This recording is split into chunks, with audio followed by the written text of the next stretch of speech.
കഴിഞ്ഞ ദിവസം ഈ ഒരു ജിമ്മ് ബന്ധപ്പെട്ട് ഇയാളുടെ ഒരു വീഡിയോ കണ്ട സമയത്ത് ഞാൻ വിചാരിച്ചിട്ടുണ്ടായിരുന്നു, എന്തൊരു വർഗീയപരമായിട്ടാണ് ഇയാൾ ഈ പറയുന്നത്. നാളെ ഇത് വലിയ രീതിയിൽ ചർച്ചയാകുമ്പോൾ പല രീതിയിലോട്ടും ഇത് പോകുമല്ലോ എന്ന്.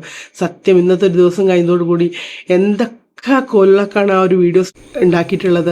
കാരണം ഇത് പല രീതിയിലോട്ടും പല ലെവലിലോട്ടും പോയി എന്നുള്ളതാണ്. ഇങ്ങനെയുള്ള പിന്നെ സന്തോഷമുള്ള കാര്യം എന്താണെന്ന് വെച്ചിട്ടുണ്ടെങ്കിൽ, നമ്മൾ ഇസ്ലാം മതസ്ഥർ തന്നെ ഇതിനെതിരെ ശക്തമായിട്ട് പ്രതികരിക്കുന്ന ഒരുപാട് വീഡിയോസ് കണ്ടിട്ടുണ്ട്. അത് കണ്ടപ്പോൾ ഒരുപാട് സന്തോഷം തോന്നി. കാരണം ഇങ്ങനെയുള്ള കാര്യങ്ങളൊക്കെ മുളയിലേ നുള്ളിക്കളയണം എന്നുള്ളതാണ്. കാരണം ഇന്നൊരാൾ തുടങ്ങി, നാളെ ഇതുപോലെ വേറൊരാൾ തുടങ്ങും.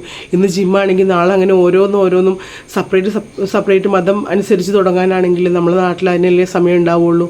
അങ്ങനെയൊന്നുമില്ല. നമ്മുടെ നാട്ടിൽ ഹിന്ദു ക്രിസ്ത്യനും മുസ്ലിമും ഒക്കെ ഒത്തൊരുമിച്ച് സൗഹാർദ്ദപരമായിട്ട് തന്നെ മുന്നോട്ട് പോകുന്നുള്ളതാണ്. അതിൻ്റെ ഇടയിൽ കൂടെ ആരൊക്കെ വർഗീയത കൊണ്ടുവരാൻ നോക്കിയിട്ടുണ്ടെങ്കിലും അതിവിടെ നടക്കൂല എന്നുള്ളത് നമ്മൾ ഒറ്റക്കെട്ടായിട്ട് തന്നെ കാണിച്ചു കൊടുക്കണം. പിന്നെ ഇപ്പോൾ ഈ പുള്ളി ന്യായീകരണ വീഡിയോ ആയിട്ടൊക്കെ വന്നിട്ടുണ്ടായിരുന്നു. എന്താ പറയുക, മുമ്പത്തെ വീഡിയോ കണ്ടവർക്കറിയാം. ഇപ്പോൾ ഈ ന്യായീകരിച്ചുകൊണ്ട് വന്ന വീഡിയോയിൽ പറയുന്ന ഒന്നും അല്ലായിരുന്നു മുമ്പ് പറഞ്ഞിട്ടുണ്ടായിരുന്നത്.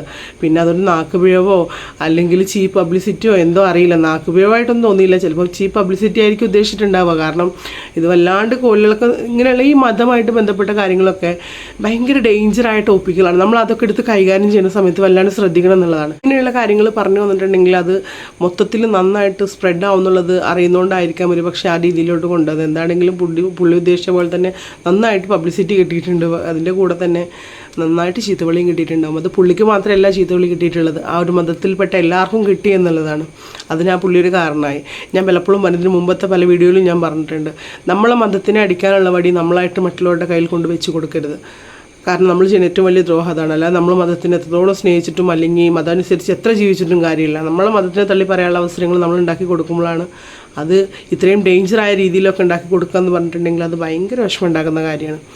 അപ്പോൾ എൻ്റെ അഭിപ്രായം ഇത്രയേ ഉള്ളൂ. നിങ്ങളുടെ അഭിപ്രായം എന്താണെന്നുള്ളത് കമൻറ്റ് ബോക്സിൽ രേഖപ്പെടുത്തുക. അപ്പോൾ അടുത്തൊരു വീഡിയോയിൽ കാണുന്നവരേക്കും ബൈ.